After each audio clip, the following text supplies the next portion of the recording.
I'm also wanting to see, once the decision's made to go with the project or not, that basically if we go with it, then I want to see that consideration is given to people that have newer systems. If you've just spent $10,000 to $15,000 on a new septic and drain field per current standards, I would love to see some consideration given during those assessments for those types of individuals. Mm-hmm. And then also some sort of a methodology for defining true hardship cases, just not people that don't want to do it, but people that really can't pay for it, mm-hmm. and see how we can deal with that.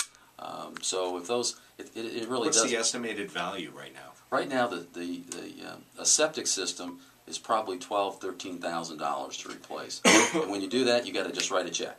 The wastewater collection system is now estimated under $10,000. Okay, so they're looking at a 20-year amortization. I don't know all the details on that yet, but spread out over 20 years. And again, I think that these septic systems are going to fail at some point. Mm-hmm. They have a life, and I just know that as an engineer. In 25 years, maybe, if you maintain them properly. Most people don't. So it's one of those things. There's a lot to consider, but I think long term, we've got to address it once and for all. There was an effort back in the early 90s. It was very aggressive, very costly. I'm not sure that all the homework had been done. But now it's time to really look at it and make sure we've got to protect the harbor. Bottom line, it's our economic engine. And I don't think anybody disagrees with that. No, our group totally agrees with that. And let me just make a couple of points, if I may. Sure. First of all, the pre-1983 issue, we certainly agree that those homes were at lower elevations and that they may need to be addressed. However, we think instead of forcing everybody else to double their water bills and put $10,000 down into a sewer, why not just fix those individually?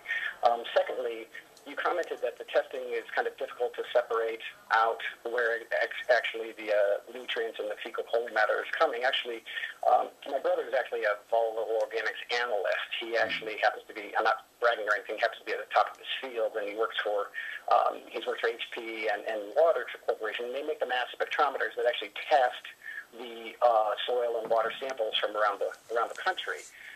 He tells me it's actually a very simple test. You just put it, when you're testing for fecal coliform, you just put in for a simple human marker test, such as you're searching for caffeine or ibuprofen, because cows do not drink coffee. So it's a very simple test, and it's easy enough to find out if that is actually human coliform or if it's animal.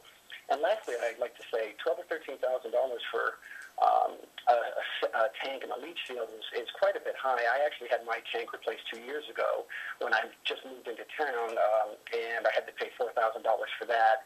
And my leach field, fortunately, they passed inspection, but I was told by